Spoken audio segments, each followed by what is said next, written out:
Retirement is more than a date on a calendar. It's a journey. And during that journey, you are the CEO, the Prime Minister, and the President of your own world. You are responsible for its leadership, its culture, its processes, and the technology that holds it all together. If you choose the wrong path, you and your family can find yourself in a very difficult position. Hi, my name is Dr. Arthur Wilson. I hold a doctorate that has a focus on change and transformation. I was born and raised in the United States, and like most Americans, I believe there is no better country in the world than the United States. But I did want to experience Australia, and I blame Crocodile Dundee for that. That movie gave me insight to something I didn't think was real or possible. I come to find out Australia is a pretty amazing place. So I was young, and when the opportunity came to migrate to Australia, I thought it was a good idea and that, I might stay 2 to 3 years. That was over 35 years ago. And in this episode, I focus on the contrast from my perspective as a Black American that lives in Australia between retirement in the United States and retirement in Australia. To tell this story, I'll use the framework I developed in my career and in my studies. A framework that has four forces: leadership, culture, processes, and technology. These four forces shape any system, including the one you will retire into. So let's begin. First, the leadership force. Leadership sets direction. And although your retirement is shaped by the country you live in, you have to decide how you will manage your health care and fund your retirement and structure your taxes. These actions help define the retirement you arrive at. In the United States, the message is very clear. Your retirement is your project.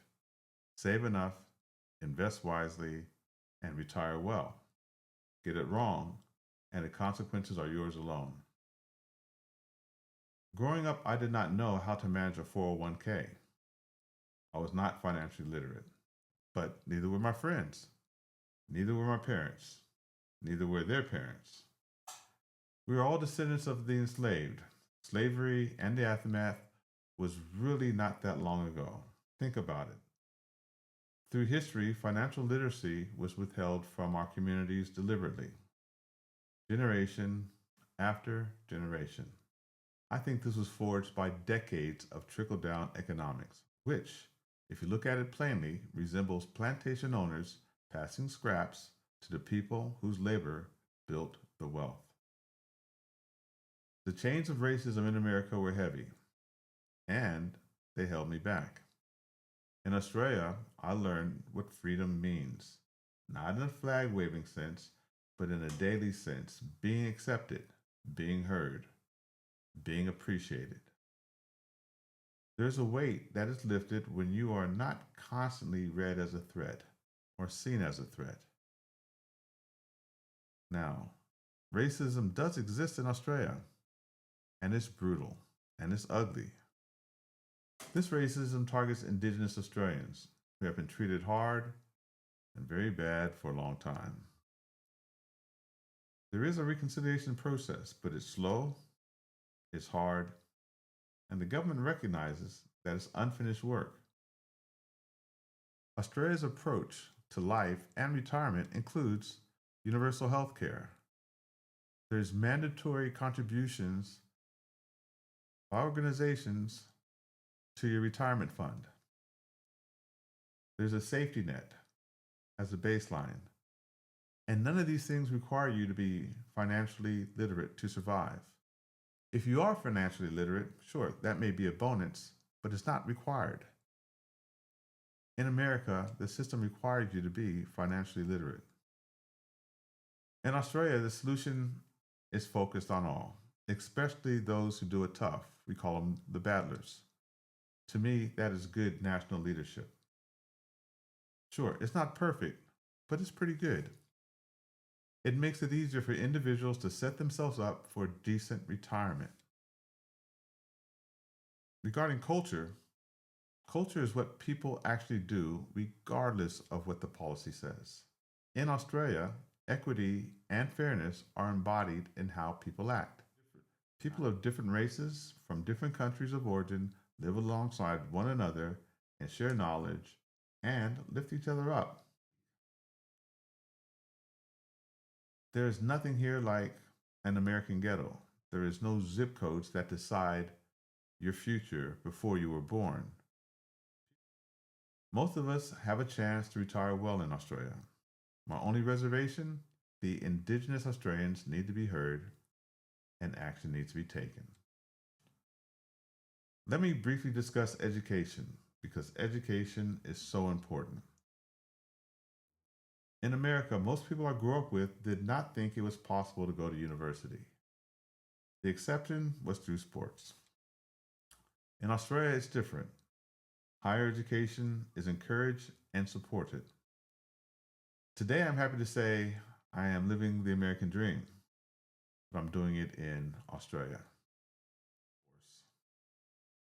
Process is how the systems work when you actually need it. In the United States, retirement processes are intricate and punishing. You have the Medicare maze, you have 401k rollovers, and much more. It appears complex. In Australia, the process of living is easier. Safety, healthcare, education, things we take for granted here because they work reliably. Our parliament looks like the country it represents. We have no billionaires leading portfolios. Many of our politicians are neighbors who had jobs, ran for office, and won on a message that include inclusiveness and focusing on the underdog. Actions follow intentions here. Maybe gun violence or domestic violence or taking care of the disadvantaged or protecting youth from the dangers of social media. We tax the rich. Of course, it's not perfect, but the process seems to work. You can see where the money goes, and I don't mean $1 million ballrooms. The process of living well in Australia still requires you to do something. You still have to show up, you still have to be accountable, you still have to go through the grind. Let me speak briefly about the technology force. Both nations are advanced with their technologies. The distinction is what each government does with that advancement. Both countries are increasing the use of technologies to allow its citizens to interact with government services. I have been in contact with government agencies in both the United States and Australia to assist me with activities related to my retirement. To me, the Australian system is a bit more customer focused. I've been on hold seeking support in the United States for hours. In retirement, technology is a genuine friend. Technology helps me stay in touch with family, friends, manage the investments, track property, plan travel. It also helps me track news and information that helps me make decisions about my retirement. It is impossible to change the system without power, without leadership, or the power to influence culture, or the power to change processes, or the ability to leverage technology. In Australia, this is easier to see. It's easier to reflect on. And when I look at my journey, I know I have the freedom that many dream about and the power to influence my path forward. So, in my mind, I've done a comparison across 9 dimensions that I think matter in retirement. And in that, Australia wins 8 of those. One exception is affordability. Sure, prices are increasing in America, but they're not very cheap in Australia. Things are pretty expensive here. So I made the choice to live and retire in Australia, and that choice was intentional. In Australia, our culture does not tolerate being belittled by our leaders for the color of their skin. We have no student debt, We believe in giving people a fair go. In Australia, a doctor's appointment is not a financial decision in retirement. We're not one medical event away from losing what we have built. But the biggest challenge is not healthcare, race, money, or safety in Australia. It is making sure I enjoy what these golden years have to offer.